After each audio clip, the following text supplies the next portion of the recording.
This is a spoiler review for Bumblebee. Sorry this is so late. I wanted to take my time to make sure that I get all my points across and that I give you the most thorough review that I can possibly give you, and really get a lot of my points across of what I thought about the film. I saw Bumblebee twice in theaters, and I think it's my favorite Transformers film so far. And that was really tough because I really liked Age of Extinction. I'll probably do a video on that down the road. It's just that I just enjoy that one, you know. And I like the robot characters, characterizations and interactions a lot more than the other films. And yeah, I mean, if you don't like it, fine. But I enjoy that one. But what Bumblebee does is so much different than what Michael Bay did with his. It's just, I think, better made.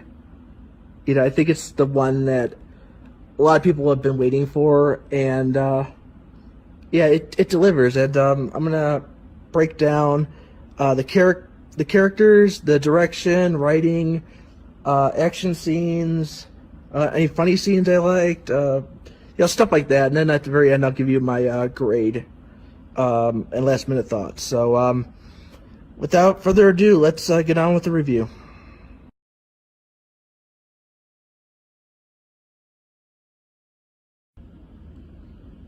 Now, I like Bumblebee in all the Michael Bay movies, even though he's kind of gets to do a lot more than he should in a lot of the fight scenes and stuff like that.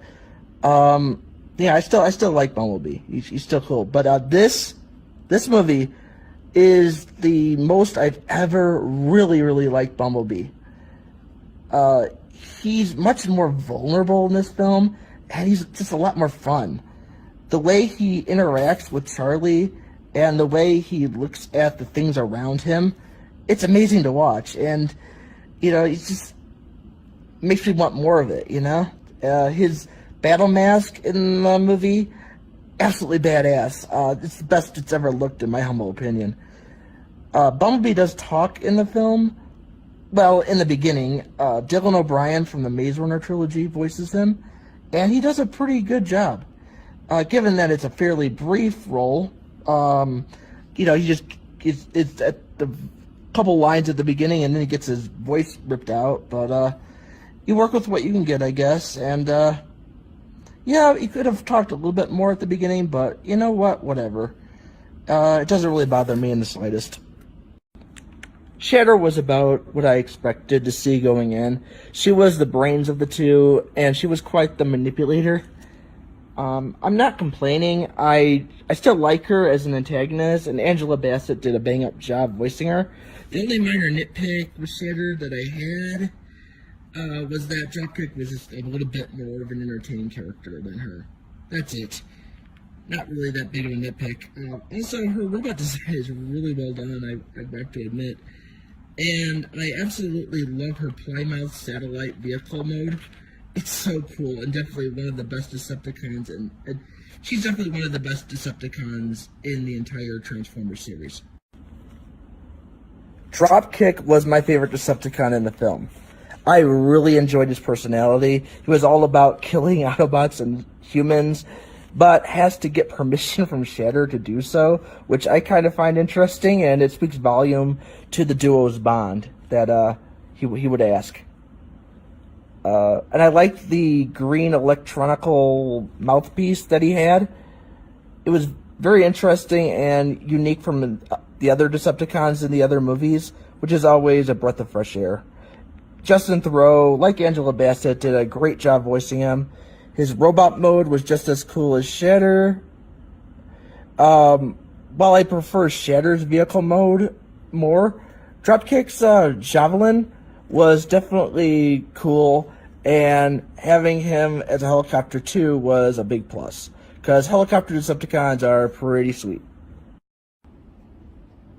Blitzwing was only in the movie for about 3 minutes. Yeah, not a great amount of screen time, but he definitely left an impression. I liked how they made him the one that took Bee's voice away. I thought it was a good setup for how different and how ruthless these new Decepticons could be. David Sobolov, hopefully I said that right, like the other two Khan voice actors, he did a really good job with the voice, and I liked how it fit the character's brute nature. Yeah, Blitzwing looks exactly like G1 Starscream. But Travis Knight and co, they made it work, and I commend them for trying something bold. Yeah, they did great. They did a good job. You can't really fault them for wanting to pay homage, but with the same color schemes. They want to differentiate him, but they also want to kind of pay homage. And yeah, he looks like Starscream, but you know what? Who cares? If the fact that we have Starscream in the film and he looks identical, but with some slight differences, at least there's that. At least we can get Starscream looking like that, having a different personality. But it's just my opinion on the matter. I thought Haley Steinfeld was perfect in this role. She brought so much emotional weight and likability to her character. The scene where she opens up to Bumblebee about her deceased father, some of the best acting I've seen all year. Shia LaBeouf, do it! He was okay as a human lead. Mark Wahlberg was a lot better, but Haley Steinfeld, hands down, is the absolute best human friend / lead in all these movies.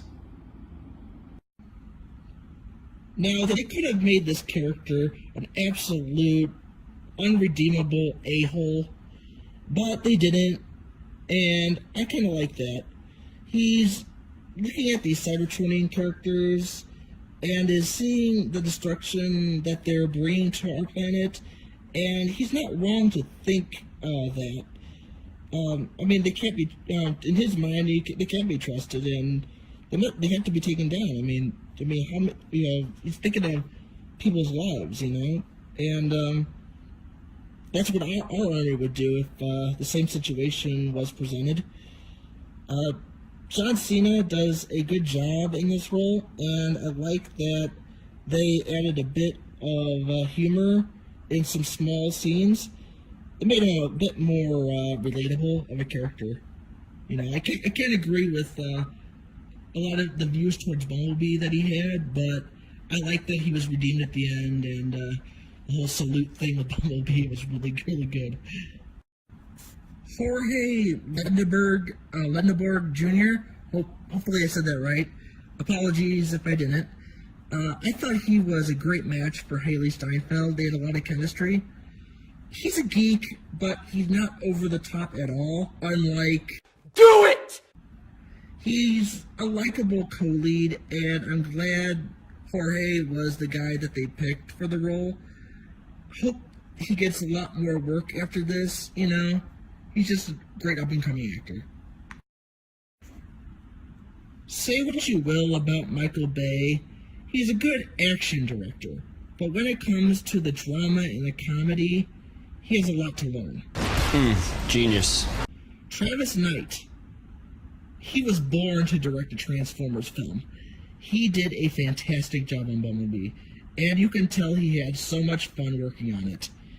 He's very good at directing the action scenes, but he excels especially at the more emotional storytelling, and thankfully that was the focus. And yeah, I applauds for that. Christina Hodson wrote the screenplay. She's responsible for writing Shut-In and Unforgettable, two films I have, to this day, not seen, but I have heard negative things about. While I can't form an opinion on her past works, what I can say about her writing on Bumblebee was I thought it was very good. There are some plot conveniences, but it's to be expected in a Transformers film, so I'll let that pass. I appreciate that the humor wasn't overdone or cringy. There's funny stuff in this film, but it felt very natural to the scenes, and not just thrown in, which I definitely appreciated. The more dramatic scenes in the film were well written too, and they didn't feel too corny or drag on too long, and they didn't feel Hallmark Channel presents Bumblebee. So that was great. The music was just awesome in this movie. Just the choices, 80s music, and I really dug. This is kind of funny, by the way. My friend is a big Bon Jovi fan. My dad is too, but my friend he really likes Bon Jovi. Matt, he's a lot of my other videos, but when the song "Runaway" came on, yeah, he just like nice. It was so funny. It's just seeing his eyes light up. But yeah, it was just a really cool to see him that happy with that, and it was appropriate. And a lot of the other songs like "You Can't Drive 55." Hopefully, I said that right. I apologize if I got the song wrong, but yeah. And then they do have "The Touch" by Stan Bush, and that was really well placed, even though it's a little on the nose, but oh well. And then the Breakfast Club, "Don't You Forget About Me," "Take On Me." I mean, just a lot of good songs in the film. I really wish there was a soundtrack though, because I mean, digital is kind of ruining the experience of kind of going into the store and buying an album, and it's. I wish that wasn't, but just my nitpick. But if you like digital, fine. Like in all the other Transform movies that preceded this one, the visual effects are, of course, spectacular. The scenes on Cybertron may have looked very War for Cybertron, Fall of Cybertron-esque, but I can look past it. It's not a bad mark in my book. The animation on Bumblebee, Optimus Prime, the Decepticons, just all the Cybertronian characters was just great. And I feel like they sort of knocked it out of the park with this one. For example, I mean, I've said this before, but the way that they animated Bumblebee reacting to certain things, it was just amazing and expertly done. It was like a silent film, and like you could like you could understand what he was saying, but he wasn't saying it. It's something like that. That was before he got his used through the radio of what he was trying to say. But yeah, before that, definitely. I mean, it was just really cool.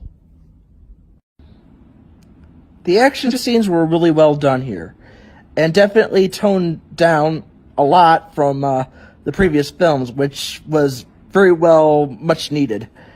Explosions and fighting robots is cool, but story and character building is way more important.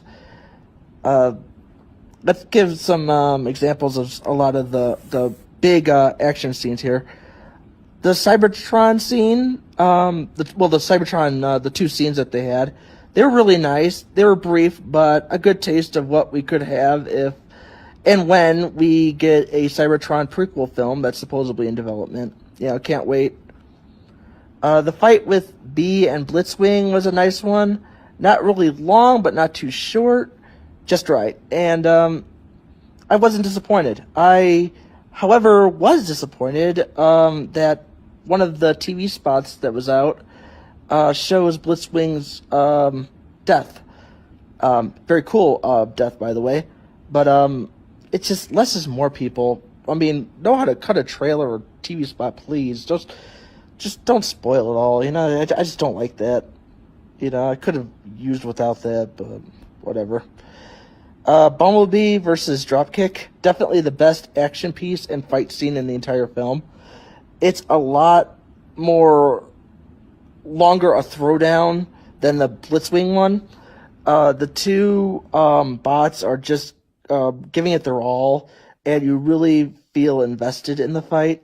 And the way Dropkick bites it at the end, it's so creative and oh so brutal. Uh, as for the last fight's action scene, B dukes it out with Shatter.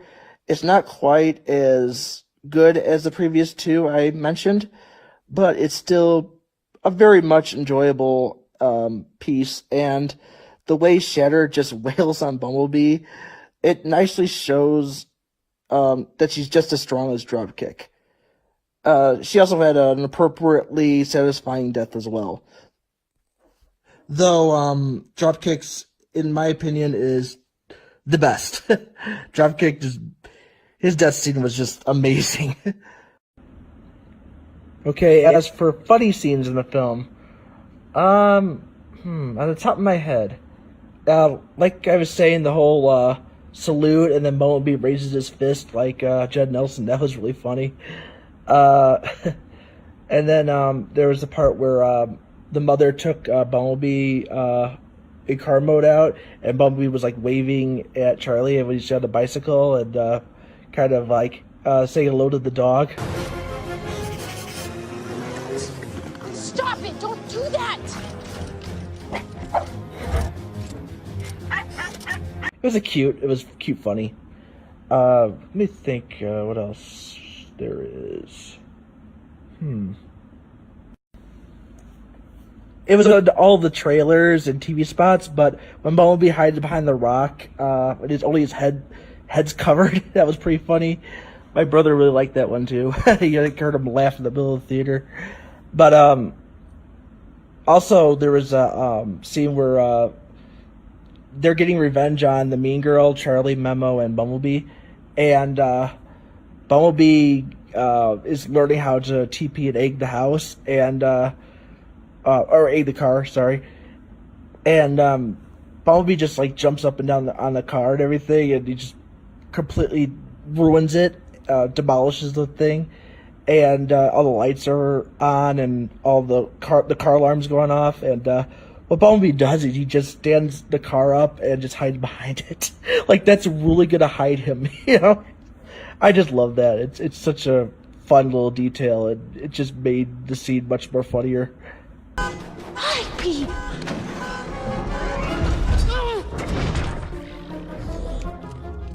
I'm glad that wasn't ruined in the trailer. Quite a lot of Dropkick's dialogue was pretty funny. Off the top of my head, I love when they're kneeling in front of the humans and he's under his breath is like muttering, "This is so humiliating." It's just, yeah, he's just not enjoying it, and yeah, it looks funny. And there's one where they just arrived to talk to the military, and he's like, "The humans are multiplying. Please let me kill them." You know, it's just, yeah, he's just over eager to kill, but he has to get permission. It's just, yeah, the line and everything is just funny. And of course, his last line before he gets decapitated by the chains is, "You think these little chains can hold?" And he doesn't even get the chance to finish before he's ripped to shreds. That was pretty funny. He's just a fun character. Let me think. Then there was this scene where Memo finds out about Bumblebee and everything. His reaction, by the way, is just priceless. That'd be my reaction if I wasn't a Transformers fan, which I am. I have to have a whole different reaction, but yeah. But basically, she said that if you tell anybody, I would have to hit you with my car or something like that. He's like, "Jeez," it just was funny. It's just the way she said that and his reaction just sold it. Overall, Bumblebee was a lot of fun to watch, and upon my second viewing, my favorite Transformers film to date. It's sad that it's not doing as well in the US as it is overseas, because overseas it's doing very well, and I'm glad because it's warranting the Cybertron prequel and the Optimus Prime movie and everything, so thank goodness for overseas tickets. But yeah, part of me just really wanted it to do well here, but putting it against Aquaman and Mary Poppins wasn't going to do it any favors, unfortunately. Hopefully it'll find its larger audience here on home video. So, but if you are a Transformers fan, definitely rush out to your nearest theater to see it. See it again. You know, it definitely requires multiple viewings. I saw some stuff like in the Cybertron that I didn't see when I saw it the first time. So, yeah, definitely see it. I'm going to give Bumblebee an 8.5 out of 10. It's definitely one of the best movies of 2018.